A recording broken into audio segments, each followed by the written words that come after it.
Multi-instance hierarchy in PCB design gives you a result that's easier to review, one that's more maintainable, and one that's easier to reuse, even between different teams of engineers.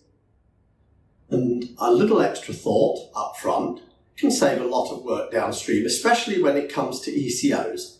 So I'm going to briefly cover how multi-instance hierarchy works and how to prepare your design so that ECOs become very easy.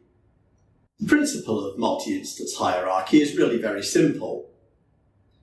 Imagine an architect has designed a house, and then you can build as many of those houses as you like. The definition is separate from the instance.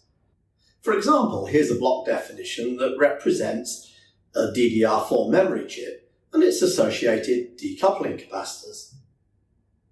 We're going to use the same capacitor configuration each time we put a chip like this on the PCB, so we only need to define this once. And we create another block that represents the end-of-line termination network for DDR4, the kind you see on most memory cards. And then in another definition, still a definition, a block definition, we create a block comprising 3 of these devices. And so if we want 2 sets of 3 memory chips, each with its own terminations, this is what it looks like, and that's very easy to review. But the real beauty of this comes if perhaps you have a later ECO, an engineering change order. Now there's more than one way to do this, and I'm going to show you the way I do it. In the block definitions, I just use simple reference designators. You can start them at 1R1, R2, R3, C1, C2, C3, etc., etc., because these are not going to be the final reference designators you use when you create instances of those definitions. When I create an instance of a block, I decide on an increment to the reference designators that applies to that block. I use a fairly big number because you have to make room for all the reference designators in between.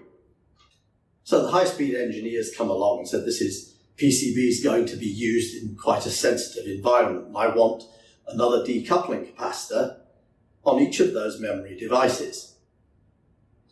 And furthermore, once you've done that, I want that in other designs that use this same circuit. So, go to the block definition, add the capacitor, just add another reference designator in the same style as the original definition, just a low number is fine. Don't change anything else. And then when you ripple that change up through the hierarchy to the block instances, at first you're going to get the reference designators that are in the block definition again. So they all go to low numbers, but you know that you added an increment to this block instance. When you add that increment, you do not alter the reference designators of any of the other components except for the ones you change. And that makes engineering changes much easier and safer to introduce. The beauty of multi-instance hierarchy in a schematic is that you can reuse as much or as little of block definitions as you wish, and you can use them wherever you wish.